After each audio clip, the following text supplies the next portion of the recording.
children. Born in the Clover family, James Craig Clover born in 1963 in Clear, Texas. His future wife, Caroline Taylor, E. White, were born in the same city in 1955. They met in early 1980s, student at his university. Craig was graduating engineering and Caroline was freshman in humanities department. He quit on common ground and soon began a romantic relationship. They were young, in love, and being loved, great couple. Ryan was toxic. No further situations happened in the late 1980s. After graduation, they had nothing to tell that close to the family. Their first child, Emily, was born in 1971, followed by one in 1993. They lived in a cozy house in Waterford and were quite well off by those standards. In 1999, when Caroline was pregnant with their third child, Craig received a lucrative offer from a large utility company in Waterford. His promotion coincided with the birth of their son, Sean, whom he adored. With Iron Craig bought 6 offices he's prestigious with in a reliable family car. Ryan stayed at home, and Craig became primary breadwinner. Outwardly, the family seemed perfect. The daughters, Emily and Lauren, were talented in sports and music, also participating in local competitions and athletics. Emily excelled in school and went to prestigious college, while Lauren, an excellent student, dreamed of studying literature and pursued career in music. Charlie, an outgoing, kind, and inquisitive boy, interested in Max, aspiring to become an archaeologist. If you're a troop so far, give the CEO a thumbs up. It really helps work find the story. He was very close to his parents and sisters. Craig proud for his family. Granny the home couple, raised children, make tasty treats. They acted in the community, striving to improve the neighborhood. They also raised 3 wonderful and talented children. However, behind facade perfection, were many problems the family was in. In 2007, Granny dated 2 younger sisters Linda. She was on the verge of spit on. She complained that Craig had been controlling and monitoring for years, and this control was increasing. Craig demanded full account of all expenditures, not just their purchases, but everyday household expenses as well. Granny provided with supermarket receipts, extra than Nevada, and reported her murder every day on the instant work. The entire Craig family lived on a strict schedule set by Craig. When he returned from work, his wife and children had to home immediately. They went to bed, woke, competed during times, and even missed the schedule. Over time, Craig's obsession with the role intensified. He became increasingly demanding and selfish, and Craig actually scheduled down the hour. Granny felt insane. She had no free time, home duties, and responsibilities. She tried to fulfill all her husband's demands, hoping that he would lose control, and then get back in life. Craig seemed to lose control, and was unwilling to change. Linda was disturbed by his sister's ideas. She, like everyone else, had seen Craig as a perfect husband, father, and family man, and turned out he was a domestic tyrant. However, Granny did not want to destroy her family. Besides, she and her children found anything on Craig. Therefore, she decided to find a child provider with a legal income. Granny's hobby, Granny, despite having 8 children, is a great physical. She always teaches principles of nutrition. They value fun diets, care of herself, and then jogging every day. Secretly for her husband, she won't be able to focus where she started working out for several hours every day. It was a way of blowing off steam, stripping herself, and getting thoughts in order. She had the gym more Craig was ever, and didn't know to working out. Soon, managing business club was the attractive, fit, and woman. Granny offered to try herself as fitness, instructing with probation period, and possibility of official labor contract. The former housewife could not believe this opportunity. He had an optional deal doing without any discrimination for it. Eventually, Craig found out his wife's idea. Granny tried to scale, and her to go. Surprisingly, he could be he even pleased that his wife was housing new. It was operating only. So many confusion that she had people nearby. Needs, and not just for life. From foundation acceptable, because now she had free back, legally provide for her own needs without having to justify to others every life she spent. Unexpected romance and love triangle. Soon, there was a new starter of this club in Sunny Rise. Ryan and Sunny quickly hit off and became friends. For Ryan, who had stayed home mom for many years, and unable to socialize with people outside the family, Sunny became trusted man. Women spent together working every day, and housing walks, drinking coffee, and hard talks. It did take long for friendship, growth, and more. Naturally, they hated the feelings of relationship with everyone, but in mind, Corinne decided that she took the best way for her husband. She spent much preparing this conversation, trying to find back words, not knowing the start, what the consequences might be. Eventually, she opened the Although Craig was puzzled by his wife's revelation, he reacted with a coma and did not be seen. However, next day, Craig seemed to be his wife's relationship with Sunny. By the issue, he knew. Corinne, shocked by her husband's proposal, and didn't know how to react to it. Nevertheless, Craig took the issue and began calling Sunny, sending flowers and smokies. He seemed to see this as an opportunity to widen his life, and a passion, new sensation to his marriage to Matt. At first, the women agreed to support, but soon realized for Craig it was in balance. Their love triangle did last long, and Craig realized he would not welcome the relationship. Feeling so, Craig demanded to turn and leave immediately, but she continued to date Sunny, and went in love. Nearly 2 days of marriage, it seemed that Craig was ready to develop for a new relationship. Unable to understand, in secret meetings, after scandals, terminations, and agonies of liberation, Craig decided that the best solution to save his family would be to move to another state. He began looking for a new job, sending out messages, and soon landed a position as a water director of a large company in Missouri, the state neighboring Kansas. Craig believed that the next move to interstate and her family Sunny and their family would return to normal. If you retreat so far, give this video a thumbs up. It really helps more people find the story. Move this summer of 2008, move family. As the children had changed schools, made friends, invested life in a new city. Although the family was already well off, Craig's salary in his new position was inevitable to be earned. However, with more responsibilities and more hours on the job, Corinne thought he had custody of Max's life for good, but he was wrong. Corinne and Sunny continued to communicate regularly, as she called the text meetings. They would drive to meet halfway instead of cars at Roosevelt Hotel for return home. By then, Corinne knew marriage was doomed. She no longer loved her husband. Divorce was only a matter of time. These secrets continued until December 2008. On that New Year's Eve, the Taylor family returned to their hometown with his family and friends. Sunny also presented this party. Corinne and Sunny began to first, simply exchanging greetings. However, as the party progressed, and under the influence of alcohol, they seemed to get less social norms. The lovers were several, holding hands, exchanging loving letters, and SMS to coffee. Craig wasn't just angry, he was furious. Corinne insulted and humiliated in front of his roommates, friends, and coworkers, making her family. Craig made a scene at the party, verbally attacking his wife and Sunny, and raged Craig forcibly dragged her away from the party. On the way home, he lost control of himself. He grabbed her by the shoulders and showed her with such force that her breast ripped. He then slapped her, causing her to stumble and fall, hitting her head hard, divorcing the harassment. After returning home, conduct to outside, and a few days later, Corinne told Craig that she was leaving him. She initiated divorce proceedings and ended custody of children. At first, Craig tried to apologize, begging the family for the sake of children, and offering to give their marriage to their kids. However, Corinne had and divorce. Craig then began calling her to a friend about this, asking that Corinne would visit the family and sit with him. Despite his efforts, she firmly told that she would leave him as never truly happy in her marriage. In the spring of 2009, while they were still living in the same roof, another argument broke out. Craig was difficult once for the first time since the New Year's Eve party. Corinne reported to the police and he was arrested. However, the decision came to be hysterical, and the only hope to calm her down would cause bruises on her arms.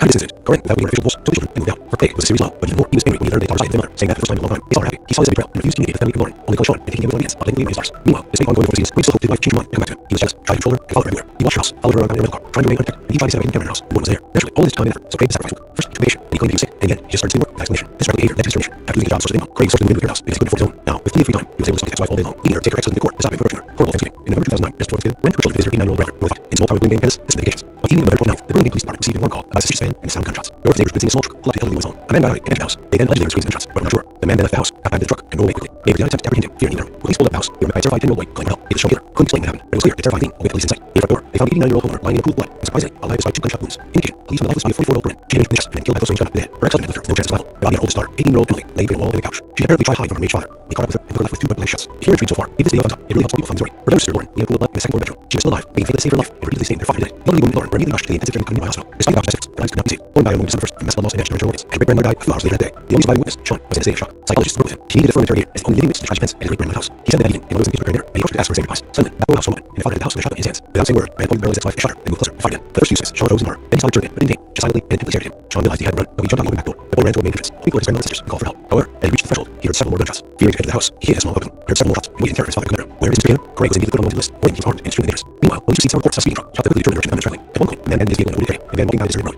Law enforcement quickly caught him and apprehended him the next morning. He had left life with ammunition in the backseat. It was discrimination, depression, and anxiety disorders lying next to the driver's seat. Mr. Taylor did not resist arrest. He did not see Taylor anymore. He was confused and even frightened, and once admitted that he was armed with a gun and a knife, but did not intend to use them. He also admitted that he had something terrible. They believed the police department knew about. At first, when he was taken to the police station, Craig fully admitted his guilt and started investigating over it. Told how he was cheating and Sunny, how they had humiliated him for his sins and moved party, how they had devastated his marriage, and cost him his job, and left with self-respect. The man cried, said he did not know how he decided to take such a step, and blamed everyone, including his daughters, and betrayed him. Trial and fair sentence. Craig trial again in December 2010. Defendant who was advised by his lawyer, Thomas Heaney, recanted the initial confession, blaming his actions on mental illness and insanity. He was only option to avoid the death penalty, the murder of 4 people. He tried to convince the court that his client was in a difficult psycho-emotional state after his wife left him for another. His suicide with her mother, he lost his job, and was forced to move back to his parents' home. All these factors contributed to bring down the large end, and his opinion committed the crime was insane, not realizing what he was doing. Prior to 1995, it was indeed law that allowed criminals to be easy of the insanity. However, in Texas, the crime was committed and the trial took place, that law was repealed. Furthermore, the prosecution found evidence of insanity or state in great actions, only cold calculation. He purchased guns and ammunition in advance, went to Dorothy Matt's house, knowing that his entire family was there, and shot each of them twice, leaving no chance of survival. However, he lived the severity of John, allowing him to escape. In August 29, he was found guilty of all counts and sentenced to death. He was 12 years old at the time, testified to the defendant. He said that he did not wish to stop dead, as was the only close friend left. Despite numerous years of histories, the verdict remained unchanged. As of today, Mr. Campbell still lives and continues to have viewed in the United States as a as for John, after the death of his mother and sisters, he was treated individually by his maternal grandmother. He is an adult, at school, seen in division, had decided to stay and work in the state. Thanks for watching, guys. Subscribe to the channel, and don't forget to click the bell. There are many shocking stories ahead. If you're intrigued so far, give the video a thumbs up. It really helps people find the story. In the world series country, no one expected brutal murder, but in 2018, everything changed. The family case. This crime justified by nervous disorder. In 1995, as a lost state and a criminal committed crime cannot blame his actions on mental disorder. It became vital to distinguish right from wrong. This law was passed because almost every criminal, when brought to trial, John would punishment by claiming he was not in control of his actions, but he not consequences because of mental disorder. The head of the once happy and large family tried to use insanity as the effects of disability for which he committed. However, he was not insane. Psychologists believe that his actions motivated jealousy, rage, and desire for revenge against each other within and the bars to support the murder. Unfortunately, such crimes, motivated by jealousy and a pathological desire for revenge, are common real-life phenomena. According to statistics, these most often when 8 crimes committed, excessive suspicion, insecurity, and necessity to control a partner, a person, even released, and spare even his own children. So in the family, James Craig Lawrence was born in 1863 in Bedford, Texas. His future wife, Arnold Peter, born in 1965. They met in the early 1980s as students at Texas University. Craig was graduated in engineering and co-ed in special humanities departments. They quickly found common ground and soon began a romantic relationship. They were young, in love, and seemed like a perfect couple. Craig was a top student, known for his determination, talent, and engineer. In the 1980s, after graduation, they had mom's way to take close friends family. Their first child, Billy, was born in 1991, followed by Lauren in 1993. They lived at Coast Valley, were quite loved by local standards. In 1999, when Brandon was pregnant with their third child, Craig received a job offer at a large utility company. However, the motion coincided with the birth of his son, John, the adored. The higher young, Craig bought a sushi shop in the city of Oaks, a life at a bar. Brandon at home, and Craig became primary breadwinner. Hopefully, family seemed perfect. The daughters, Helen and Lauren, talented in sports and music, often participating in local competitions and all of this. Emily excelled in school and went to overseas farm teach. While Lauren, an excellent student, being a third grade, pursued career in music. John is an outgoing, kind, and inquisitive way, interested in Max, aspiring to become an artist. If you're intrigued so far, give the video a thumbs up. It really helps more people find this story. He has many close friends and sisters. Craig provides for his family. Corinne made their own couple, raised children, and make secrets, and practically the community, striving to improve the neighborhood. Also, it's through wonderful and talented children. However, behind this side of it, the main problem is family members. In 2007, Corinne made her sister Linda, and she's on the verge of a breakdown. She claimed Craig had been faithful and honored her for years, and that this control was increasing. Craig demanded filing all his actions, not just mattresses, but household expenses as well. Corinne provided him with money to cease bank transaction data and recorded whereabouts every day while he did work. The entire Craig family lived by strict set up Craig. But returned from work, his wife and children had been with him. They went to bed, woke up, and ate sometimes, and he hated it between the schedule. Over time, Craig's sessions with Joel intensified. He became increasingly demanding and selfish, and transactions scheduled pounds an hour. Corinne felt enslaved. She had no free time, only duties and responsibilities. She tried to fulfill all her husband's demands, only to lose his control and get back to old life. But Craig seemed to enjoy his role and unwilling to change. Then those deeply disturbed by her sister's relations. She, like everyone else, had seen Craig as a perfect husband, father, and family man, and never doubted he was a pattern. However, Corinne did not want to restore her family. Besides, she and her children financially depended on Craig. Therefore, she decided to find a job that would provide her with a stable income. Corinne's new hobby, Corinne, despite her advanced age and children, was a great physical shape. She always adhered to the principles of good nutrition, very highly diets, took care of herself, and went jogging every day. She lived for her husband. She enrolled in a local physical club, where she started working for some hours every day. She was so low self-esteem, threatening herself, and daily thoughts in order. She had the gym while Craig was at work, and didn't miss working out. Soon, the men went to the sport club. They always featured fit and diligent woman. Corinne was offered to try herself in fitness, absorb operation period, and possibly nutrition their conduct. Former housewife could not agree with this opportunity, because now she'd be able to continue doing what she loves and even take some for it. Eventually, Craig found out his wife was going to the gym. Corinne expected a scandal, and completely ready to go. Surprisingly, he ran quickly. He even seemed pleased that his wife found something to do, and was not worrying normally. His only issue was she had to be home with her mind, cookies, and not start planning life. Corinne found the solution simple, because now she had freedom of action, and the ability to provide her own needs without having to justify her own every dime. An exciting romance and love triangle. Soon, was an instructor for this club, mentally wise. Brandon and Celine hit off being friends. For Corinne, who had stayed home mom for many years, and only able to socialize with people outside the family, suddenly became a trusted confidant. The women spent time together at work every day, sometimes on walks, drinking coffee, and having heart-to-heart talks. She didn't take long for their friendship to grow into something more. Eventually, they began feeling a relationship with everyone. In time, Corinne decided she had to confess everything to her husband. She spent much time with this conversation, trying to find the right words, not know how to start, and what conflict might be. Eventually, people came out to Craig. Although Craig was quite puzzled by his relation, he began to let it go and did not be seen. However, instead, Craig stated that he agreed to his wife's decision around the agent, and Corinne was shocked by her husband's proposal and didn't know how to react to it. Nevertheless, Craig took the initiative and began going study, saving her flowers and small gifts. He seemed to see something right in his intimate life, and passion, and moved his marriage to At first, the women agreed to the proposal, soon realized that Craig was gaining independence. Their peculiar love triangle didn't last long, and Craig was realized he was unwelcome in the relationship. Feeling exhausted, Craig demanded Karen hand the affair immediately, but she agreed to date study, genuinely in love. After nearly 2 decades of marriage, it seemed Corinne was ready for her husband for a relationship. A move to another state, and scrutinies after months of scandals, allegations, and agonies of the relationship, Craig decided the best solution to save his family would be to move to another state. He began looking for a job, taking lessons, and soon landed a position as a water driver of a large company in Columbia, Missouri, a city neighboring Kansas. Craig believed his wife's move to another state would enter a family study, and their family life would return to normal. In mission so far, he gives the video a thumbs up. It really helps more people find the story. The movement in summer of 2008 proved the ultimate family. His children changed schools, making friends, and just life in a new city. Although family was already well off, Craig's salary as an musician was nearly double earned better. However, before possibilities came more of the job, Grandma he thought he had cut Sam into life for good, but he was wrong. Corinne and Sonny continued to communicate regularly, exchanging calls and texts and meetings here. They went out to eat cafe, and spent a couple hours in a hotel before returning home. By then, Corinne knew marriage was doomed. She no longer loved her husband, and divorce was only a matter of time. These secrets continued until December 2008. On that New Year's Eve, the Taylor family returned to their hometown with his family and friends. Sonny was also this story. Corinne and Sonny began looking at first, simply exchanging greetings. However, as part of the rest, under the influence of alcohol, they seemed to forget about social norms. Others were inseparable, holding hands, exchanging long messages, and some guests even missing. Craig was just angry. He was furious. Corinne had insulted and humiliated him in front of dozens of former mates, friends, and coworkers. Meeting on a fair quality. Craig made a scene at the party, brutally attacked his wife and Sonny. When they reached Craig, forcibly tried to run away from the party. On the way home, he lost control of himself. He grabbed her by the shoulders and shook her with force, but pressed it. He then slapped her, causing her to stumble and fall, being her head hard. Divorce and painful harassment. After returning home, the conflict did not subside. A few days later, Corinne told Craig that he was leaving him. She initiated both proceedings and demanded custody of the children. At first, Craig tried to apologize, but he defended the second children, offering to give the marriage another chance. However, Corinne was adamant and paying divorce. Craig then began calling her new friends and relatives, asking them to talk Corinne and convince her not to defend it and stay with him. Despite his efforts, she firmly told him that she was leaving her and was never truly happy in her marriage. In early spring of 2009, while they were still living under the same roof, another argument broke out, including some violence for the first time since the New Year's Eve party. Corinne reported the police and he was arrested. However,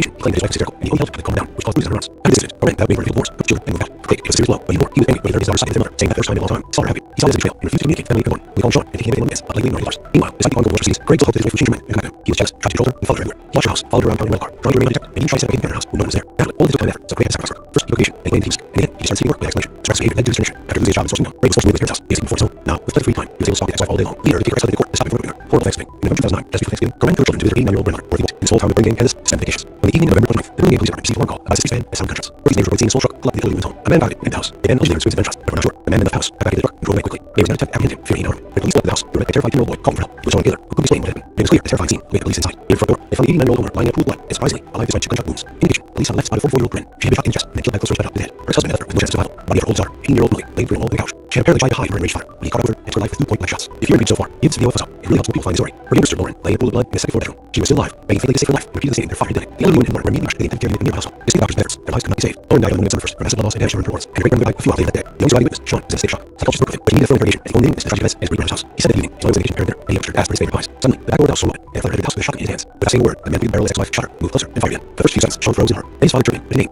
solidly and intently stared at him. Sean realized he had run, so he shut back the back door. Paul ran toward the entrance, hoping for his grandmother and sisters, and called for help. However, as he reached the threshold, he heard several more shots. Fearing to enter the house, he hated a small building. He heard several more shots and waited to enter his father's bedroom. Where Mr. Cameron, Craig was immediately put on the list, warning that he was armed and extremely dangerous. Meanwhile, police received several reports of a speed truck, which was then quickly driven in the direction of the gunman was driving. One point, the man abandoned his vehicle in the area and began walking out of his road. Law enforcement quickly caught him and apprehended him the next morning. He had left rifle and ammunition in the backseat. The description makes for depression and anxiety disorders. By accident driver's seat. Mr. Taylor did not he had not seen Gary anymore. He looked confused and frightened and mostly admitted that he was armed with a gun and blood but did not intend to use it. He also admitted he had done something terrible. He believed police already knew about. At first, when he was thinking the police saying, Craig fully admitted his guilt and poured his heart out to the investigating officer. He told his wife cheated on him in the city. They humiliated him for defense and New Year's Eve party. Police attempted to save his marriage and cost him his job and what's left of his self-respect. The man cried, said he had not known how he had decided to take such steps, and blamed everyone, including his daughters, before him. Trial of fair sentence. Craig trial began in December 2010. The defendant, who was advised by lawyer Thomas Heaney, recanted his initial confession, laying his actions on illness and insanity. He was only action to avoid death penalty for the murder of 4 people. He tried to convince the court that his client was in a difficult, suffering emotional state after his wife left him for another. His children suffered another and lost his job and was forced to move back to his parents' home. All these factors contributed to break down, lawyers said, and Mr. Cameron committed the crime while insane, not realizing what he was doing. Prior to 1995, there was a law allowed criminals to plead guilty up to insanity. However, in Kansas, the crimes committed and the trial took place. That law was repealed. Furthermore, prosecution found no evidence of insanity or insanity for his actions. Only cold calculation. He purchased guns and ammunition in advance, went to the White House, when his entire family was there, and shot each victim twice, leaving him survival. However, he literally spared his own Sean, allowing him to escape. In August 2011, man was found guilty of all counts and sentenced to death. Sean, who was 12 years old at the time, testified to find hearing. He said that he did not wish his father dead, as he was the only close relative left. Despite numerous legal fight and his attorneys, the verdict remained unchanged. As of today, Mr. Cameron is still in prison, and continues to fight to have a case reviewed and tested in some return. As for Sean, after the death of mother and sisters, he's officially taken into custody by his natural grandmother. He is now adult, has finished school, received an education, and has decided to stay and work in his home state. Thanks for watching, guys.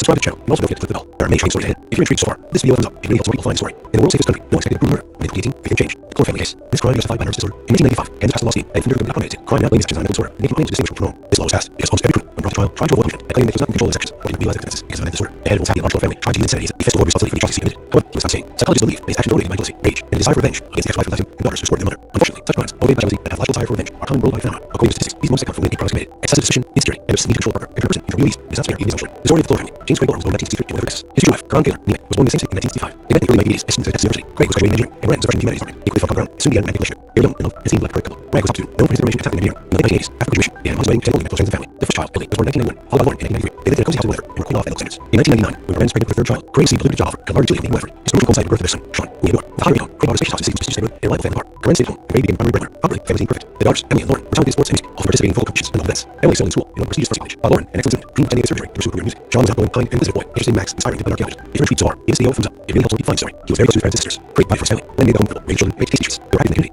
intelligent children. However, behind his perfection, there were many problems with family kicked in. In 2007, Craig made his younger sister Linda. She was on the verge of mental breakdown. She complained that Craig had been controlling and monitoring her for years, and his control increasing. Craig demanded full-time all extenders, not just major purchases, but every household expenses as well. Her men provided him with supermarket receipts and trashing out, and reported to realize every day while he was at work. The entire Taylor family lived on a strict schedule set by Craig. When he returned from work, his older children had been home to meet him. They instead woke up and ate sometimes, and he needed to stay physical schedule. Over time, Craig's sexual control testified. He became increasingly demanding and selfish, and her reactions were slowed down to the hour. Ren felt insane. He had no free time, only these instabilities. He tried to fulfill all of her husband's demands, hoping that he would lose control and get back to normal life. But Craig seemed to enjoy his control and was unwilling to change. Linda was deeply disturbed by her sister's allegations. She, like everyone else, had seen Craig as a perfect husband, father, and family man, and had connected with him as a tyrant. However, Corinne did not want to destroy her family. Besides, she and her children financially depended on Craig. Therefore, she decided to find a job and provide her with a safety net. Corinne's new hobby, Ren, despite Ren's age 3 children, was to make physical shape. He only appeared to principles of nutrition. They were with all nights, took care of herself, and had jogging every day. Secretly from her husband, she owned and helped with this club, which she started working out for several hours every day. It was her way of blowing off steam, distracting herself, and getting her thoughts in order. She attended to him while Corinne was at work, and didn't notice her working out. Soon, manager of this club noticed the attractive, fit, and disciplined. Corinne's off tried herself with fitness, instructor for probationary period, and the stability of children labor contract. The former housewife, without a dream of district city, is now truly able to continue, doing she loves, even if she short. Eventually, Craig found out his wife was on the issue. Corinne expressed scandal, and her husband forbid her to go. Surprisingly, he reacted calmly. He even seemed pleased that his wife had found something to do, and was now earning her own money. His only condition was that she had home meal life, cool meals, and not disrupted by anything enough. Corinne found these acceptable, because now he had the freedom of action, the ability to provide. For her needs, not have to justify for her husband every honest man. Unexpected romance, the love triangle. Soon, with a new instructor of the club named Sally Rice, Ren and Sally quickly hit off and became friends. For men who had been stay-at-home mom for many years, and unable to socialize with people outside the family, Sally became trust confidant. The women spent time together working every day, sometimes with walks, drinking coffee, and having heart-to-heart talks. It didn't take long for their friendship to grow inside the war. Naturally, they hid their feelings and relationship from everyone. At the time, Corinne decided that she had to confess everything to her husband. She spent months preparing this conversation, trying to find the right words, not knowing how to start, and what consequences would be. Eventually, she went out to Craig. Although Craig was puzzled by his wife's revelation, he began rather calmly and did not take a scene. However, the next day, Craig stated that he agreed to his wife's relationship with Sally, while the agenda. Corinne was shocked at her husband's proposal and didn't know how to react to it. Nevertheless, Craig took the initiative and began going to Sally, sending her flowers and small gifts. He seemed to see this as an opportunity to tighten his intimate life and add passion and new stations to his marriage to Corinne. At first, the women agreed to his proposal, but soon realized that Craig was gaining dominance. Their peculiar love triangle didn't last long, and Craig later realized he was not welcome in the relationship. Feeling insulted, Craig demanded Karen end the affair immediately, but she continued to date Sally, genuinely in love. After nearly 2 decades of marriage, it seemed that Corinne ready to leave her husband for a new relationship. A move to another state and seek meetings after months of scandals, complications, and agonizing deliberation. Craig decided that the best solution to see the family would be to move to another state. He began looking for a new job, sending presents, and soon landed a position as a water driver for a large company in Columbia, Missouri, a city neighboring Kansas. Craig believed that his next move to another state would ensure fair and Sally, and their family life would return to normal. If you're intrigued so far, give this video a thumbs up. It really helps more people find this story. The move in summer of 2008 proved difficult for the family, as the children had changed schools, make friends, and just left in Lucy. Although the family was already in love, Craig's salary was insufficient, nearly double the earned in effort. However, older, more responsibilities and more hours on the job. Craig naively thought he had cut Sunny of his wife's life for good, but he was wrong. Corinne and Sunny continued to communicate regularly, exchanging calls and texts to meet in secret, and drive to meet halfway, spend a couple hours at a roadside well before turning home. By then, Corinne knew marriage was doomed. She no longer loved children, and divorce was only a matter of time. These secrets continued until December 2000, when at New Year's Eve, the family turned their home down, with family and friends. Sunny hosted the party. Corinne and Sunny behaved lucky at first, simply exchanging greetings. However, as the party progressed, and under the influence of alcohol, seemed to forget household rules. Lovers were inseparable, holding hands, exchanging longing glances, and some even caught kissing. Craig was just angry. He was furious. Corinne then insulted and humiliated him in front of dozens of roommates, friends, and followers, making her fake out. Craig made a party, verbally attacking wife and Sunny. They arranged Craig forcibly dragged Corinne away from the party. On the way home, he lost control of himself. He grabbed her by the shoulders and shook her with such force that her breast ripped. He then slapped her, causing her to stumble and fall, hitting her head hard. Divorce and painful harassment. After her home, conflicted not to die. A few days later, Corinne told Craig she was leaving him. She initiated divorce proceedings and demanded custody of the children. At first, Craig tried to apologize, being deep defending the sick children, and offered to give their marriage another chance. However, Corinne adamant and obtained divorce. Craig then began calling a mutual friend and relatives, asking them to talk to Corinne and convince her not to marry and stay with him. Despite his efforts, she firmly told him that she was leaving for Sunny and was never truly happy in their marriage. They only started in 2009, while they were still living under the same roof. Another argument began. Craig resorted to physical violence for the first time since that New Year's Eve party. Corinne reported him to the police and he was arrested. However, at the station, he claimed that his wife was hysterical, and he only told her to calm her down, which caused bruises on her arms. After this incident, Corinne, now waiting for a divorce, took the children and moved out. For Craig, it was a serious blow, but even more, he was angry. He learned that his daughter sided with another, saying that for the first time in a long time. He saw her happy. He always said betrayal and refused to communicate with family anymore, only calling Sean and he became against publicly on his daughters. Meanwhile, despite ongoing divorce proceedings, Craig still thought that his wife would change her mind and come back to him. He was jealous, tried to control her, and followed her everywhere. He watched her house, followed her around town and around the block, trying to remain undetected, and even tried to set up hidden camera in her house. No one was there. Naturally, all this took time and effort, so Craig had to sacrifice work. First, he took vacation, and he claimed that he was sick, and in the end, he just started sitting work without execution. This reckless behavior led to discrimination. After losing a job in the source signal, Craig was forced to move to his parents' house, and he couldn't afford his own. Now, with plenty of free time, he was able to stop his ex-wife all day long, leading her to take her ex-husband to court to stop him from murder. Horrible Thanksgiving. In November 2009, just before Thanksgiving, Corinne took children to visit her 89-year-old grandmother, Dorothy White, in the small town of Burlingame, Kansas, to spend vacations. On the evening of November 29th, the Burlingame Police Department received a phone call about a suspicious man and his home gun shots. Dorothy's neighbors were seeing a small truck pulled to the element home. A man got out and entered the house. They then allegedly were seen in the gunshot, but unsure. The man then left the house, got back in the truck, and drove away quickly. Neighbors did not attempt to apprehend him, fearing he was armed. The police pulled to the house. They were met by a terrified 10-year-old boy calling for help. It's Sean Taylor, who couldn't explain what happened, but it was clear that a terrifying scene awaited police inside. Near the door, they found an 89-year-old woman lying in a pool of blood, and surprisingly, alive despite 2 gunshot wounds. In the kitchen, police found the left body of 44-year-old Corinne. She had been shot in the chest and killed by a close-range gunshot. Dead. Her husband had left her with no tests to follow. The body of her oldest daughter, 18-year-old Emily, lay between a wall and the couch. He had apparently tried to hide her and made fire, but he caught her and took her life with 2 point-blank shots. If you're intrigued so far, give this video a thumbs up. It really helps more people find Zori. Her younger sister Lauren lay in a pool of blood in a 64 bedroom, just still alive, begging for them to save her life, and repeatedly stating their father did it. The elder woman and Lauren were immediately rushed to the intensive care unit in the hospital. Despite the doctor's best efforts, their lives could not be saved. Lauren died on Monday, December 1st from massive blood loss and damage to her internal organs, and her grandmother died a few hours later that day. The only surviving wounds, Sean, was in a state of shock. Psychologists worked with him. She needed a thorough interrogation. They only witnessed tragic events in his great-grandmother's house. He said that evening his mother was in the kitchen preparing her, and he approached her to ask her state of cause. Suddenly, the back door of the house was open, and father entered the house with a shotgun in his hands. Without saying a word, the man pointed the barrel at his wife and shot her. They moved closer and fired again. Without a few seconds, Sean froze in horror. Then his father turned to him, but didn't name, as silently and intently stared at him. Sean realized he had run, so he jumped out the back door. The boy ran to the main entrance, pointed to his grandmother and sisters, and called for help. However, as he reached the threshold, he heard several more gunshots. Fear entered the house. He hid in a small building. He heard several more shots and waited in terror for his father to go after him. Where is Mr. Kim? Craig was immediately put on the waiting list, owing to being armed and extremely dangerous. Meanwhile, police received several reports of a speeding truck, which helped them quickly realize the direction the gun was traveling. At one point, the man abandoned his vehicle and avoided him and began walking down his rear road. Law enforcement quickly caught up with him and apprehended him this morning. He had the rifle and ammunition in the backseat, with prescription medication for depression and disorders lying next to the driver's seat. Mr. Taylor did not resist arrest. He did not seem to care anymore. He looked confused and even frightened, and honestly admitted that he was armed with a hunting knife, but not intending to use it. He also admitted that he had done something terrible that he believed the police only knew about. At first, when he was taken to the police station, Craig fully admitted his guilt and poured his heart out to the investigating officer. He told how his wife had cheated on him and Sunny, how they had humiliated him in front of friends and New Year's Eve party, how he was to save his marriage and cost his job in order for this self-respect. They had cried, said he did not know how he decided to take such a step, and complained to everyone, including his daughters, had betrayed him. Trial a fair sentence. Craig's trial began in December 2010. The defendant, who was advised by his lawyer, Hassini, recanted his initial confession, naming his actions on mental illness and insanity, plus his only action to avoid the death penalty for murder of 4 people. King tried to convince the court that his client was in a difficult psycho-emotional state after his wife left him for murder. The children sided with their mother, who lost his job, and was forced to move back into his parents' home. All of these contributed to bring on the large end, and the educator committed crime on the scene, not realizing what he was doing. Prior to 1995, it was a legal law that allowed criminals to get leniency by pleading insanity. However, in Kansas, the crimes committed and the trials took place, that law was repealed. Furthermore, the prosecution found no evidence of insanity or theft state in Craig's actions, only cold calculation. He purchased guns and ammunition in advance, went to Dorothy White's house, knowing his entire family was there, and shot each victim twice, leaving no chance of survival. However, he lit upstairs to some Sean, allowing him to escape. And once begun, the man was found guilty on all counts and sentenced to death. Sean, who was 12 years old at the time, testified at the following hearing. He said that he did not wish his father dead, and he was the only one surviving left. Despite numerous appeals, Craig is serious. The verdict remained unchanged. As of today, his brother is still living, and he needs a fact case reviewed and death sentence overturned. As for Sean, for the death of his mother and sisters, he was officially taken into custody while he's in program. He is now an adult, has finished school, received an addition, and has decided to stay and work in his home state. Thanks for watching, guys. Subscribe to the channel, and don't forget to click the bell. There are many shocking stories ahead. If you're intrigued so far, give this video a thumbs up. It really helps more people find the story. In the world country, no expected brutal murder, but making really changed. The Gloria case. Can this crime be justified by mental disorder? In 1995, Kansas passed a law stating that offender who committed a crime did not blame his actions on mental disorder, making him unable to distinguish right from wrong. This law was passed because most every criminal in the trial tried to avoid punishment by claiming that he was not in control of his actions, or not realize consequences because of mental disorder. The head of the large family tried to use insanity as a defense to avoid responsibility for the atrocities committed. However, he was insane. Psychologists believe that his actions were motivated by jealousy, rage, and desire for revenge against ex-wife who left him and daughters who supported their mother. Unfortunately, some crimes motivated by jealousy and a biological desire for revenge are common worldwide phenomenon. According to statistics, these motives account for 1 in 8 crimes committed. Excessive suspicion, insecurity, and obsessive control of partner. A current person in a real beast does not spare even his own children. The story of the Cole family. James Craig Florence was born in 1963 in Texas. His future wife, Aron Taylor, meanwhile, was born in the same city in 1965. In the early 1980s, they spent Texas University. Craig was graduating in engineering, and Corinne was freshman in the humanities department. They quickly found common ground and soon began romantic relationship. They were young, in love, and seemed like a great couple. Craig was top student, known for his determination and tact in engineering. In the late 1980s, after graduation, they announced Wayne committed only that strength of the family. Their first child, Billy, was born in 1991, followed by Lauren in 1993. They lived in a cozy house in Leather and were well-off by local standards. In 1999, Corinne was pregnant with their third child. Craig received a lucrative offer at a large utility company in Woodford. His promotion coincided with the birth of their son, Sean, whom he adored. With a higher income, Craig bought space houses in the city's most prestigious neighborhood in a reliable family bar. Corinne stayed at home, and they became a primary breadwinner. Probably, the family seemed perfect. The Butters, Billy, and Lauren were talented in sports and music, often participating in football competitions and all events. Emily excelled in school and went to prestigious pharmacy college, while Lauren, an excellent student, freed up the territory to pursue a career in music. Sean was an outgoing, kind, and inquisitive boy, interested in mathematics, aspiring to be an archaeologist. If you're intrigued so far, give this video a thumbs up. It really helps more people find this story. He was very close to his parents and sisters. Craig provided for his family. Corinne made the home comfortable, raised the children, and baked tasty treats. They were active in the community, striving to improve their neighborhood. They also raised 3 beautiful and talented children. However, behind the side of perfect, there were many problematic family members in. In 2007, Corinne made 2 youngest children, and she was on the verge of a nervous breakdown. She complained to Craig and controlling and marrying her for years, and this control was increasing. Craig demanded full accounting of all adventures, not just expenses, but every household expenses as well. Corinne provided him supermarket receipts, back transaction debt, and reported whereabouts every day while he was at work. The entire Taylor family lived on a strict schedule set by Craig. When he returned from work, his wife and children had the home him. They went to bed, woke up, and ate certain times, and even did sleep in a bubble was scheduled. Over time, Craig's obsession, control, and testified. He became extremely demanding and selfish, and Corinne's actions were scheduled down to the hour.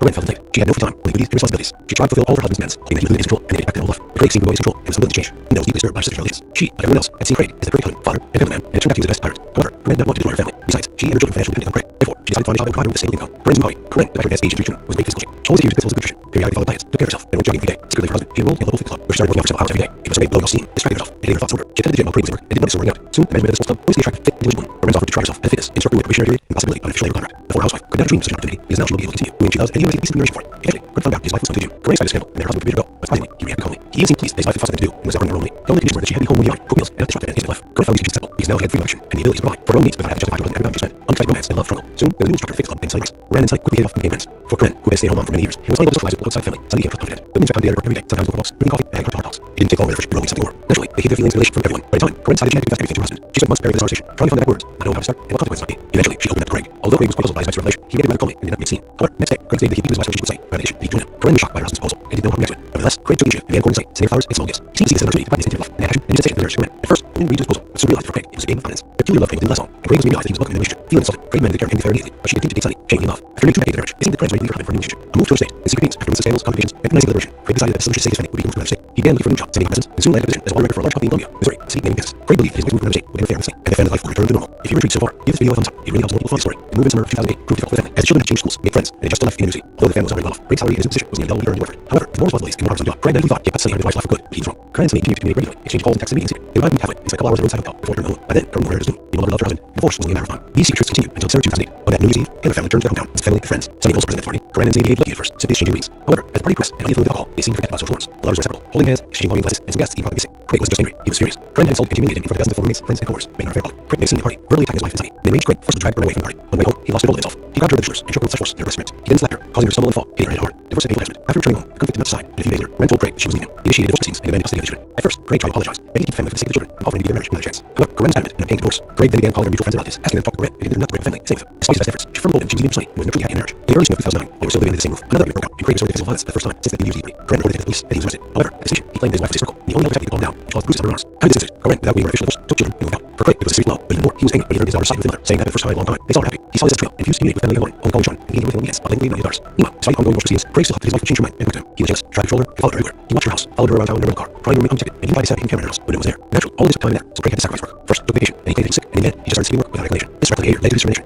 After losing his job and storing income, Craig was forced to move into his parents' house, as he couldn't afford his own. Now, with plenty of free time, he was able to stalk his ex-wife all day long, leading her to take her ex-husband to court to stop him from pushing her. Horrible Thanksgiving. In November 2009, just before Thanksgiving, Corinne took her children to visit her 89-year-old grandmother, Dorothy, in a small town of Burlington, Kansas, to spend decades. On the evening of November 29th, Burlington Police Department received a phone call by suspicious man and his own gunshots. Dorothy's neighbors reported seeing a small truck pull up to woman's home. The man got out and entered the house. They then allegedly heard screams and gunshots, but were not sure. The man then left the house, got back into the truck, and drove away quickly. They received no attempt to apprehend him, fearing he was armed. When police pulled up the house, they were met by a terrified 10-year-old boy calling for help. It was Sean Taylor, who couldn't explain what happened, but it was clear that a terrifying scene waited police inside. Near the front door, they found the 89-year-old homeowner lying in a pool of blood, and surprisingly, alive despite 2 gunshot wounds. In addition, police found the left side 44-year-old woman. She had been shot in the chest and then killed by a close-range gunshot to the head. Her ex-husband left her with no chance of survival. The body of her oldest daughter, 18-year-old Lily, laying between the wall and the couch. She had apparently tried to hide from her enraged father, but he got her and her life with 2 point-blank shots. If you're intrigued so far, give the video a thumbs up. It really helps when people find the story. Her younger sister, Lauren, lay in a pool of blood in the second floor bedroom. She was still alive, begging to save her life, and repeatedly saying their father had died. The little woman and Lauren were immediately rushed to the intensive care unit of the hospital. Despite their best efforts, their lives could not be saved. Lauren died on December 1st from massive blood loss and damage to her organs, and her great-grandmother died a few hours later that day. The only surviving witness, Sean, then stayed in shock. Psychologists spoke with him, but he needed a further interrogation as the only thing witness trying to defense in his great-grandmother's house. He said that evening, his mother was in the dinner, and he approached her to ask for his favorite pies. Suddenly, the back door of the house opened, and father entered the house with a shotgun in his hands. Without saying a word, the man pointed barrel at his ex-wife and shot her, then moved closer and fired again. For the first few seconds, Sean froze in horror. Then his wife turned in, but didn't aim. She silently and intently stared at him. Sean realized he had to run, so he jumped out the open back door. The boy ran toward the main entrance, hoping to alert his grandmother and sisters, who called help. However, as he reached the threshold, he heard several more gunshots. Fearing to enter the house, he hid in a small outbuilding. He heard several more shots, waiting in terror for his father to come after him. Where Inspector Taylor, Craig's immediately put on the wanted list, owing that he was armed and extremely dangerous. Meanwhile, police received several reports of a speeding truck, which helped them quickly determine the direction of the gunman was traveling. At one point, the man abandoned his vehicle in a wooded area and began walking down the road. Law enforcement quickly caught up with him and apprehended him the next morning. He had left the rifle and ammunition in the backseat. This communication depression and anxiety disorders lying next to the driver's seat. Mr. King did not resist arrest. He did not seem to care anymore. He was confused and even frightened, and honestly admitted that he was armed with a gun and hunting knife, but did not intend to use them. He also admitted that he had done something terrible that he would leave the police department out. At first, when he was taken to the police station, Craig fully admitted his guilt and poured his heart out to the investigating officer. He told how his wife had cheated on him Sunday, how they had humiliated him for his friends and New Year's Eve party, how the attempt to save his marriage had cost him his job and was with his suspect. The man cried, said he did not know how he decided to take such a step, and complained to everyone, including the others, had betrayed him. Trial and fair sentence. Craig's trial began in December 2010. The defendant, who was advised by his lawyer, Thomas Heaney, recanted his initial confession, blaming the actions on mental illness and insanity. It was his only option to avoid the death penalty for the murder of 4 people. He tried to convince the court that his client was in a difficult psycho-emotional state after his life-threatening lover. His children sided with their mother. He lost his job and was forced to move back into his parents' home. All of the factors contributed to the breakdown, the lawyer's end, and his behavior made the crime while insane, not realizing what he was doing. Prior to 1995, there was a deal law that allowed criminal leniency up to insanity. However, in Kansas, where the crime was committed and the trial took place, the law was appealed. Furthermore, the prosecution found no evidence of insanity or effective state in Craig's actions, only cold calculation. He purchased guns and ammunition in advance, went to Dorothy White's house, knowing his entire family was there, and shot each victim twice, leaving no chance of survival. However, he alerted the space's son Sean, allowing him to escape. In August 2011, the man was found guilty of all counts and sentenced to death. Sean, who was 12 years old at the time, testified to finding him. He said that he had known his father dead, as he was the only close relative left. Despite numerous appeals by Craig and his attorneys, the verdict remained unchanged. As of today, Mr. Taylor is still in prison and continues to fight to have the case reviewed and death sentence overturned. As for Sean, after the death of his mother and sisters, he was officially taken into custody by his two grandmother. He is now an adult, has finished school, received an education, and and has decided to stay and work in his home state. Next to watch eyes, subscribe to the channel, and also don't forget to click the bell. There are many shocking stories ahead. If you're intrigued so far, give this video a thumbs up. It really helps more people find the story. In the world's safest country, no one expected a murder. By 2018, everything changed. The Clover family case is currently justified by nurse disorder. In 1995, Kansas passed a law stating that an offender who committed top crime they did, crime could not blame the actions on mental disorder. It made him unable to distinguish right from wrong. This law was passed because almost every criminal, when brought to trial, tried to avoid pollution by claiming he was not in control of his actions or never realized consequences because of mental disorder. The head of once happy large Clover family tried to use insanity as a defense to avoid responsibility for atrocities he committed. However, he was found safe. Psychologists believe that these actions were motivated by jealousy, rage, and a desire for revenge against the ex-wife who left him and the daughters who supported him. Unfortunately, such crimes, motivated by jealousy and battlefield desire for revenge, are unworldwide phenomenon. According to statistics, these motives come from one of the crimes committed: excessive suspicion, insecurity, and necessity to control a partner. A person, a beast who is not spared in his own judgment. The story of the Clover family. James Craig Lohr was born in 1963 in Weather, Texas. His future wife, Con Taylor, White, was born in the same city in 1965. They met in the early 1980s as students at Texas University. Craig was graduating in engineering, and Corinne was a freshman in humanities department. They quickly found common ground and soon began a romantic relationship. They were young, in love, and seemed like a perfect couple. Craig was a top student, known for his determination and talent in engineering. In the 1980s, after graduation, they was playing to medical strength family. Their first child, Emily, was born in 1991, followed by Lauren in 1993. They lived at Cody House in Weatherford and worked well off federal standards. In 1999, when Craig was pregnant with their third child, Craig received a job offer at a large utility company in Weatherford. Two should coincide with the birth of their son, Sean, whom he adored. The higher income, Craig bought a house in the prestigious neighborhood and reliable family car. Corinne stayed home. Craig became primary breadwinner. Outwardly, the family seemed perfect. The daughters, Emily and Lauren, were talented in sports and industry, often participating in vocal competitions and all events. Emily excelled in school and went to a prestigious pharmacy college, while Lauren, an excellent student, dreamed of attending a territory to pursue career in music. Sean, an outgoing, kind, and inquisitive boy, interested in mathematics, aspired to become an oncologist. If you're intrigued so far, give this video a thumbs up. It really helps more people find this story. He was very close to his parents and sisters. Craig provided for his family. Corinne made home comfortable, raised children, and made tasty treats. They were active in the community, striving to improve their neighborhood. They also raised three wonderful and talented children. However, behind the facade of perfection were many problems the family members kept in. In 2007, Corinne admitted to her younger sister Linda that she was on the verge of a nervous breakdown. She complained that Craig had been controlling and monitoring her for years, and that his control was increasing. Craig demanded a full accounting of all his expenditures, not just money purchases, but everything else with expenses as well. Corinne brought him supermarket receipts, bank transacting data, and reported her whereabouts every day, late as it were. The entire Taylor family lived on a strict schedule set by Craig. When he returned from work, his wife and children had to be home with him. They went to bed, woke up, and ate at certain times, and even intimacy between the couple scheduled. Over time, Craig's obsession with control intensified. He became increasingly demanding and selfish. Corinne's actions were scheduled down to the hour. Corinne felt enslaved. She had no free time, only duties and responsibilities. She tried to fulfill all of her husband's demands, hoping that he would lose his control and they get back to their old life. Craig seemed to enjoy his control and was unwilling to change. Then was deeply disturbed by her sister relations. She, like everyone else, had seen Craig as the perfect husband, father, and family man, and turned out to be a domestic tyrant. However, Corinne did not want to destroy her family. Besides, she and her children financially depended on Craig. Therefore, she decided to find a job that would provide her with a stable income. Corinne's new hobby. Corinne, despite her dad's age and children, was in great physician. She always adhered to the principles of good nutrition. They regularly followed diets, took care of her health, and went jogging every day. Secretly, her husband, she enrolled in a local club, which had been working out for some hours every day. It was her way of building self-esteem, destroying herself, and getting thoughts in order. She attended the gym while Craig was at work and didn't notice her working out. Soon, as she made a small step, noticed the fit and diligent woman. Corinne was offered to try herself in the fitness, instructor with a probationary period, and the possibility of an official labor contract. Former housewife could not dream of such an opportunity because now she will be able to continue doing what she loves, and he would see peace and nourishment for it. Eventually, Craig found out that his wife was going to the gym. Corinne expected a scandal, and their husband would never go. But surprisingly, he reacted calmly. He even seemed pleased that his wife found something to do, and was now earning her own money. His only conditions were that she had to be home when he arrived, cook meals, and not start for planning intimate life. Corinne found these conditions acceptable because now she had the freedom of action and the ability to provide for her own needs without having to justify to her husband every time spent. Unexpected romance and love triangle soon was an new partner at the club and same price. Corinne and Sonny quickly hit it off and became friends. For Corinne, who had been a stay-at-home mom for many years and was unable to socialize people outside the family, Sonny became a trusted confidant. The women spent time together at work every day, sometimes going for walks, drinking coffee, and heart-to-heart talks. It didn't take long for the friendship to know into something more. Mutually, they hid their feelings and relationship from everyone. But in time, Corinne decided that she had to confess everything to her husband. She must prepare this conversation, try to find the right words, not knowing how to start and what consequences might be. Eventually, she remembered Craig. Although Craig was quite puzzled by his wife's relation, he reacted very calmly and did not make a scene. However, next day, Craig stated that he had renewed his relationship with Sonny, violating the union. Corinne was shocked by her husband's proposal and didn't know how to react. Nevertheless, Craig put the initiative and began courting Sonny, saying her flowers and small gifts. He seemed to see that an opportunity to brighten his life and add passion and new foundations to his marriage to Corinne. At first, the women agreed to his proposal, but soon realized for Craig it was a game of dominance. Their peculiar love triangle didn't last long, and Craig was able to realize he was not welcome in their relationship. Feeling so, Craig demanded to care and be very neatly. She continued to date Sonny, genuinely love. After nearly 2 decades of marriage, it seemed that Corinne was ready to be present for a new relationship. Owing to understanding, his meetings, from months of scandals, conversations, and agonizing liberation, Craig decided the best solution to save his family would be to move from their state. He began looking for a new job, saving up residence, and soon landed a position as a water director of a large company in Columbia, Missouri, a city neighboring Kansas. Craig believed that his wife's move from their state would interfere with and their family life would return to normal. If you're intrigued so far, give the video a thumbs up. It really helps more people find this story. The move in the summer of 2008 proved difficult for the family, as children had to choose schools, making friends, and just to left in a new city. All the family was already well off. Craig's salary in his new position was in a double different whatever. However, with more responsibilities and more hours on the job, Craig had thought he had cut Sonny on his wife's foot, but he was wrong. Corinne and Sonny continued to communicate regularly, exchanging calls and texts and meetings. They drive to Cadillac and spent a couple hours in a roadside hotel before returning home. By then, Corinne knew her nerves was doomed. She no longer loved her husband and divorced no matter of time. These secrets continued until December 2008, when that New Year's Eve, Taylor family returned to their hometown as if family and friends. Sonny hosted President's party. Corinne and Sonny gave no first, so exchanging rings. However, as party cooks and only infilled with alcohol, they seemed to break house norms. The lovers were inseparable, holding hands, exchanging loving glances, and some guests did nothing missing. Craig was just angry. He was furious. Corinne had stood intimidated him in front of dozens of former roommates, friends, and coworkers, making her public. Craig made Sonny at the party, verbally attacking his wife and Sonny. They enraged Craig, forcibly ripped her away from the party. On the way home, he lost control of himself. He grabbed her by the shoulders and shook her with force at her breastplate. He then slapped her, causing her to stumble and fall, getting ready to her. Divorce and being terrorist. After returning home, the conflict did not subside. A few days later, Corinne told Craig that she was leaving him. She initiated divorce proceedings and demanded custody of the children. At first, Craig tried to apologize, begging to keep the family for the sake of the children, and offering to give their marriage another chance. However, Corinne was adamant and obtained the divorce. Craig then began calling their mutual friends about this, asking them to talk Corinne and convince her not to break up fully and stay with him. Despite his efforts, he firmly told him that she was leaving for Sonny and was naturally happy in her marriage. In the early spring of 2009, they were still living in the same roof. Another argument broke out, and Craig resorted to physical violence for the first time since the New Year's Eve party. Corinne reported him to the police and he was arrested. However, at the station, he claimed that his wife was hysterical, and he held her to calm her down and caused bruises on her arms. After his visit, Corinne, without waiting for official divorce, took the children and moved out. But Craig gave us a serious blow, but even more, he was angry when he heard his daughter's side of the mother, saying that the first time in a long time, they saw her happy. He saw it as a betrayal and refused to communicate with the late good morning, only calling Sean and taking with him on weekends while intimately mourning his daughters. Meanwhile, despite ongoing proceedings, Craig still hoped his wife would change her mind and go back to him. He was jealous, tried to control her, and followed her everywhere. He watched her house, followed her around town in a red car, trying to make her react, and he tried to set up a camera in her house. No one was there. Naturally, all this took time and effort, so Craig had to sacrifice work. First, he took a vacation. He claimed that he was sick, and in the end, he just started sitting work without explanation. This reckless behavior led to his termination. After losing a job and forced income, Craig was forced to live in his house as he couldn't afford his own. Now, with plenty of free time, he was able to stalk his ex-wife all day long, leading her to take her ex-husband in court to stop him from murdering her. Horrible Thanksgiving. In November 2009, just before Thanksgiving, Corinne took her children to visit her 89-year-old grandmother, White, in small town Burlingame, Kansas, to spend vacations.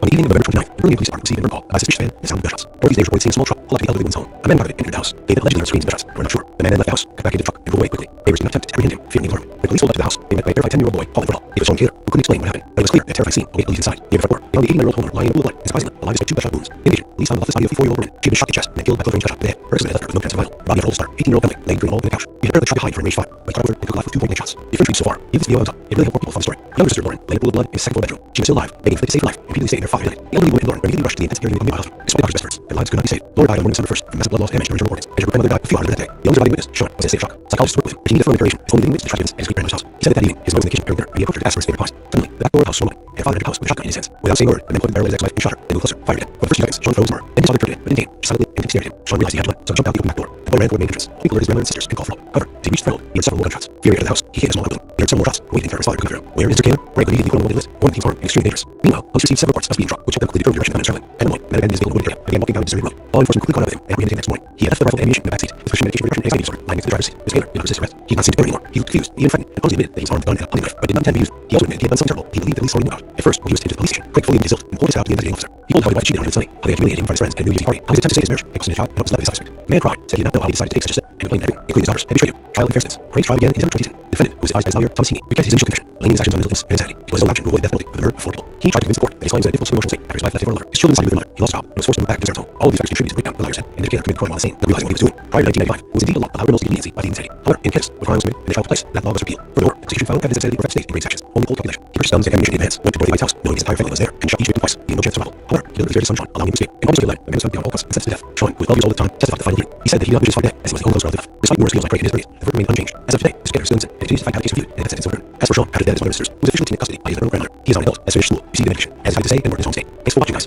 Subscribe to the channel, and also don't forget to click the bell. There are many shocking stories ahead. If you're intrigued so far, give this video a thumbs up. It really helps more people find the story. In World 6th Street, not expected to murder, later 18, everything changed. The Cole family case, and this crime identified by nervous disorder. In 1995, Kansas had the law saying that offender could be unprotected. Crime not blamed as mental disorder to make it unable to distinguish from wrong. This law was passed because almost every criminal who wants to tried to avoid punishment by claiming he was not in control of his actions or not realize consequences because of mental disorder. The head of this happy and logical family tried to use insanity as a responsibility for the atrocities he committed. However, he was insane. Psychologists believe that these actions were motivated by jealousy, rage, the desire for revenge against the ex-wife who left him, and the daughters who supported the mother. Unfortunately, such crimes, motivated by jealousy and a pathological desire for revenge, are a unbroken life phenomenon. According to statistics, the motives behind 8 crimes committed, excessive suspicion, insecurity, the necessity to control a partner, and a person into a beast who cannot spare to raise children. The story of the Cole family. James Ray Flores was born in 1963 in Weatherford, Texas. His future wife, Karen Kater, knee white, was born in the City in 1965. They met in 1980s as students at CRC. Craig was graduating in engineering, and Corinne was freshman in humanities department. They found a common ground and soon began a romantic relationship. They were young, in love, and team like a couple. Craig was a top student, known for his determination and talent in engineering. In the late 1980s, after graduation, they had moms being independently by close friends and family. Their first child, Emily, was born in 1991, followed by Lauren in 1993. They lived in a cozy house in Weatherford and quite well off at low standards. In 1899, when Ben's pregnant with their third child, Craig received a good job offer at a large utility company in Weatherford. His own died in the birth of their son, Sean, whom he adored. With a high income, Craig bought his cheap house in East Street neighborhood in a reliable car. Corinne stayed at home, and Craig became the primary breadwinner. Outwardly, the family seemed perfect. The daughters, Emily and Lauren, played sports, music, often participating in local competitions and other events. Emily excelled in school and went to prestigious music college, while Lauren, an excellent student, dreamed to make a surgery and pursue a career in music. Sean was an outgoing, kind, and inquisitive boy, interested in new facts and aspiring to become gauges. If you're intrigued so far, give this video a thumbs up. It really helps more people find the story. He was very close to his friends and sisters. Craig provided for his family. Corinne made home comfortable, raised children, and faced secrets. They were active in the community, striving to improve the neighborhood. They also raised 3 wonderful and talented children. However, mind of fiction, there were many problems the family members could. In 2007, Corinne visited her younger sister Linda. She was on the verge of a nervous breakdown. She claimed that Craig had been controlling and monitoring her for years, and this control was increasing. Craig demanded full account of all his gestures, not just major purchases, but everyday household expenses as well. Corinne provided him with supermarket receipts, bank transaction data, and reported her whereabouts every day while he was at work. The entire Gator family lived on strict schedules like Craig. When he returned from work, his wife children had to be home to meet him. They went to bed, woke up, and ate at certain times, and he made discipline coupled with schedule. Over time, Craig sexually controlled and testifying. He became increasingly demanding and selfish, and Corinne's actions were scheduled down to the hour.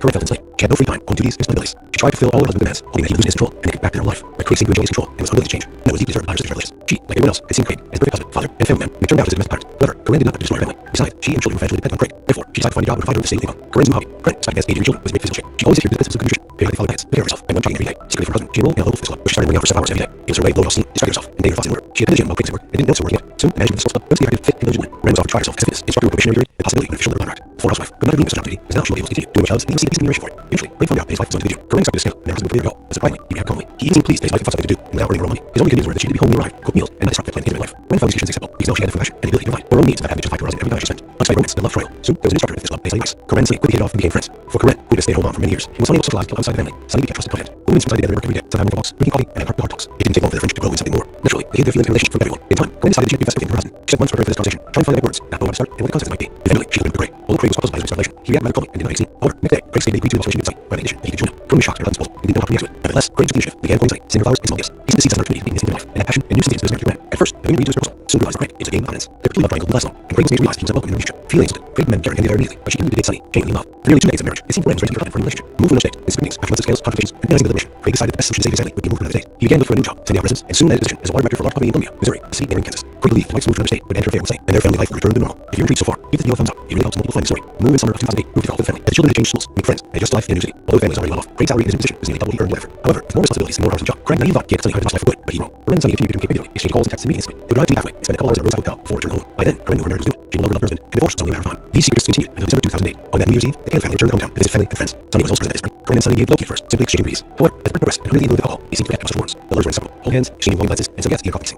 Craig was just angry. He was furious. Corinne had insulted and humiliated him in front of dozens of former roommates, friends, and coworkers, being for public. Craig made a scene at the party, verbally attacking his wife to say, and enraged Craig forcibly dragged Ben away from the party. On the way home, he lost control of himself. He grabbed her by the shoulders and shook her with such force that her breath ripped. He then slapped her, causing her to stumble and fall, hitting her head hard. Divorce and people harassment. After hearing home, the conflict did subside, and a few days later, Corinne told Craig that she was leaving him. She initiated divorce proceedings, and the men causing the children. At first, Craig tried to apologize, begging to keep family for the sick children, and offering to give marriage another chance. However, Corinne was adamant and obtained a divorce. Craig then began calling their mutual friends and relatives, asking them to talk to Corinne, and concerned not to break up family and stay with him. Despite his best efforts, she firmly told him that he was leaving Italy and was never truly happy in their marriage. In the early spring of 2009, while they were still beginning to move, another argument broke out, and Craig resorted to physical violence for the first time since that New Year's Eve party. Corinne reported attention to police and he was arrested. However, at the station, he claimed that his wife was 6 years old, and he only held her back to calm her down, which caused the bruises on her arms. After the visit, Corinne, without waiting for an official divorce, put the children and moved out. For Craig, it was a serious blow, but even more, he was angry when he heard his daughter say that his mother, saying that for the first time in a long time, they saw him happy. He saw this as a betrayal and refused to engage with family Thorne, only calling John and taking him to the weekends, but blaming his daughters. Meanwhile, despite ongoing divorce proceedings, Craig still hoped that his wife would change her mind and come back to him. He was jealous, tried to control her, and followed her everywhere. He watched her house, followed her around in a rental car, trying to remain unedited. He tried to set up a hidden camera in her house, but no one was there. Eventually, all this took time out, so Craig had sacrificed work. First, he took vacation, and he claimed he was sick, and in the end, he just started skipping work without explanation. This reckless behavior led to his termination. After losing his job as source of income, Craig was forced to leave his parents' house and couldn't afford his own. Now, with plenty of free time, he was able to stalk his ex-wife all day long, leading her to get ex-husband's court to stop him from pushing her. Horrible festivating. In November 2009, just before Thanksgiving, Corinne and two children visited her 89-year-old grandmother, Riverside, a small town in Burlingame, Kansas, to spend vacations. On the evening of November 29th, Burlingame Police Department received a alarm call about a suspicious man and a gunshots. Northeast neighbors reported seeing a small truck light vehicle in the home. A man arrived and entered the house. They then allegedly heard screams and gunshots, but were not sure. The man then left the house, got back into the truck, and drove away quickly.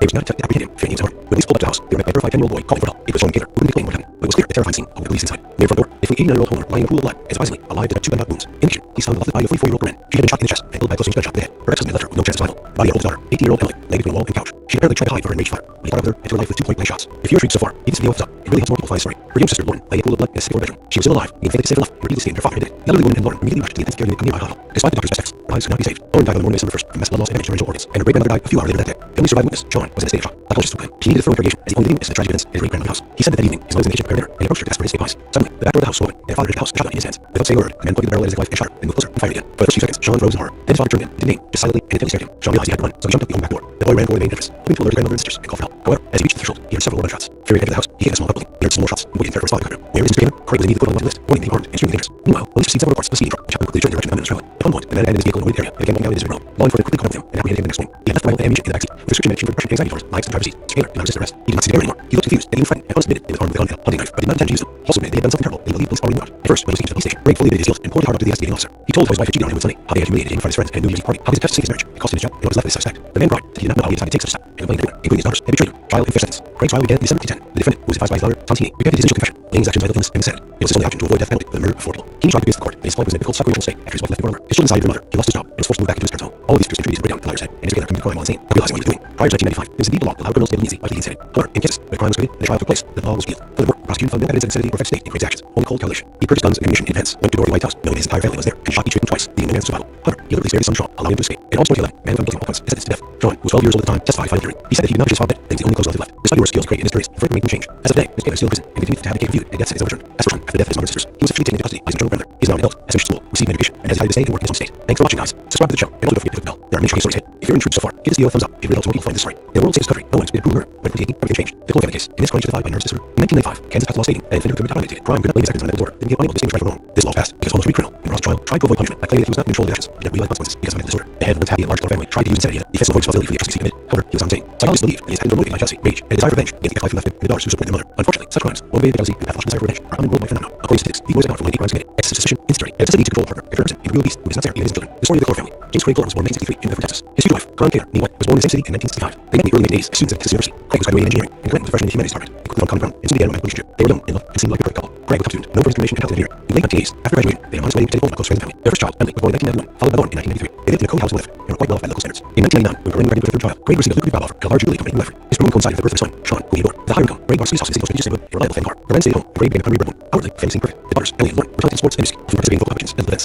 Emily got to school and went to prestigious Florida college. While Lauren, an athlete student, dreamed of being a surgery, which was a career in music. Sean was an outgoing, kind, and inquisitive boy, interested in Max and aspiring to become an archaeologist. If you're intrigued so far, give this video a thumbs up. It really helps more people find this story. He was very close to his parents and sisters. Craig provided for his family. Corinne made the home comfortable, raised the children, and made tasty treats. They were active in the community, striving to improve the neighborhood. Also raised 3 beautiful, intelligent children. However, behind his profession, they were now the family worship. In 2007, Corinne made 2 members to Linda that she was on the verge of nervously down. She complained that Craig was controlling the mother for years, and that the physical was increasing. Craig demanded full autonomy of all its measures. Last May purchased, but every house was fast as well. Corinne provided him with supermarket bank transaction now, and recruited her every day while he was at work. The entire Taylor family lived by a strict schedule set by Craig. When he returned from work, his wife and children had to meet him. They went to bed, woke up, empty at certain times, and engaged in a couple of schedule. Over time, Craig's obsession with control intensified. He became increasingly independent and selfish, and transactions dwindled down to the hour. Corinne felt enslaved. She had no free time, duties, and responsibilities. She tried to fulfill all her husband's demands, hoping he would lose his control and get back in her life. But Craig seemed to enjoy his control and was utterly engaged. Then there was deep disturbed in their sister's relations. She, like everyone else, had seen Craig as a perfect husband, father, and family man, and turned out he was just tired. However, Corinne did not want to destroy her family. Besides, she and her children financially dependent on Craig. Therefore, she decided to find a job to provide her with a stable income. Cohen's new hobby, correct, despite her advanced age and children, was in great physical shape. She always feared that this was a good nutrition. Periodically found diets, took care of herself, and went jogging every day. Secretly for her husband, she enrolled at a local fitness club, where started working out for several hours every day. It was only a blow-off scene, distracting herself, and didn't focus in order. She attended gym while bravely labor, and did most of her working out. Soon, management at sport club, mostly trying to fit and diligently. Her room was offered to try herself to fitness, and struck with a probationary period and the possibility of a full-time contract. Before a housewife, but then dreamed of such an opportunity, because now she will be able to continue doing what she loves, and even seeking remuneration for it. Eventually, Craig found out his wife was on division. Currently expected to go, never been put to go. Despite it, he reacted calmly. He even seemed pleased that his wife had found something to do, and was now earning her own money. His own conditions were that she had to be home with Ryan, cook meals, and disrupt their dating life. Corinne found it unacceptable, because now she had freedom of action and the ability to provide her own needs without having just watched her husband every day she spent. Hunt and romance and love struggle. Soon, there was a new instructor at this club named Sunny Russ. Ryan and Sunny quickly hit off and became friends.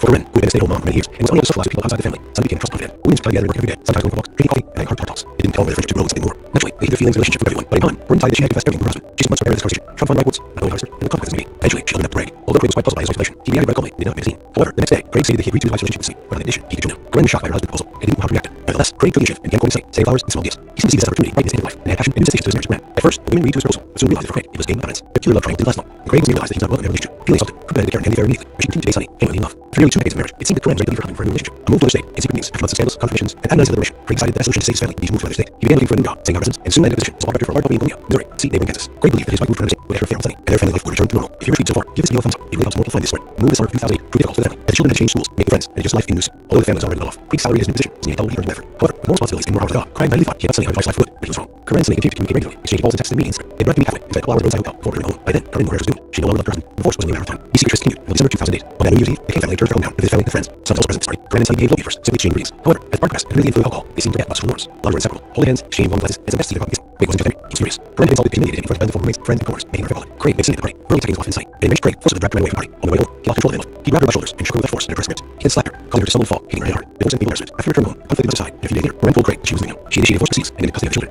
At first, Craig tried to apologize, pleading to keep the family for the sake of children, and offering to give their marriage another chance. However, Corinne was adamant and obtained divorce. Craig then began calling their mutual friends and relatives, asking them to talk to Ben and convince her not to break up with the family and save him. Despite his best efforts, he firmly told them that she would leave Sunny and was never truly happy in their marriage. In early spring of 2009, while they were still living in the same roof, another argument broke out, and Craig resorted to physical violence for the first time since the New Year's Eve party. Corinne reported him to the police and was arrested. However, at this occasion, he claimed his wife was his sister, and he only held her back to calm her down. She caused the bruises on her arms. After this incident, Corinne, with a waiting for official divorce, took children and moved out. For Craig, it was a serious blow, and even more, he was angry when he learned that his daughter sided with him, saying that for the first time in a long time. He saw her happy. He saw this as a visual and refused to communicate with family and only calling Sean and taking him with him against, not letting him his daughters. Meanwhile, despite the ongoing divorce proceedings, Craig still hoped his wife would change her mind and come back to him. He was jealous, tried to control and follow her everywhere. He watched her house, followed her around in their rental car, trying to remain contacted, and even tried to set up a hidden camera in her house, but no one was there. Naturally, all of this took time and effort, so Craig had to start from work. First, he took a vacation, then he claimed that he was sick, and in the end, he just started seeking work without explanation. This reckless behavior led to determination. After losing his job and source of income, Craig forced him to leave his parents' house because he couldn't afford his own. Now, with plenty of free time, he was able to speak to ex-wife all day long, leading her to take her ex-husband to court to stop him from murdering her. Horrible Thanksgiving. In November 2009, just before Thanksgiving, Corinne took her children to visit her 89-year-old grandmother, Dorothy White, in a small town of Birmingham, Kansas, to spend vacations. On the evening of November 29th, a Burlingame police department received a phone call by a suspicious man and sounded gunshots. Dorothy's neighbors reported seeing a small truck collect the elderly woman's home. A man got out of it and entered the house. They then allegedly heard screams and gunshots, but were not sure. The man then left the house, got behind the truck, and drove away quickly. Neighbors did not attempt to apprehend him, fearing he was hurt. Witnesses told the house were met by a terrified 10-year-old boy calling for help. It was Sean Taylor, who couldn't explain what happened, but it was clear that a terrifying scene awaited police inside. Near the front door, they found the 89-year-old woman lying in a pool of blood, and surprisingly, alive despite 2 gunshot wounds. In addition, police found the life body of 44-year-old Corinne. She had been shot in the chest, then killed by close-range gunshot to the head. Her ex-husband had left her with no chance of survival. The body of her oldest daughter, 18-year-old Emily, lay between a wall and couch. She had apparently tried to hide from her enraged father, but he caught with her and took her life with 2 pointing shots. If you're intrigued so far, give this video a thumbs up. It really helped more people find the story. Her daughters are alone, laying in a pool of blood in a second floor bedroom. She was still alive, being fatally taken her life, and repeatedly stating that her father had died. The elderly women in mourning were immediately rushed to the intensive care unit of the hospital. Despite doctors' efforts, their lives could not be saved. Lauren died on Monday, December 1st from massive blood loss and damage to her organs, and her great-grandmother died a few hours later that day. The only surviving witness, Sean, was in a state of shock.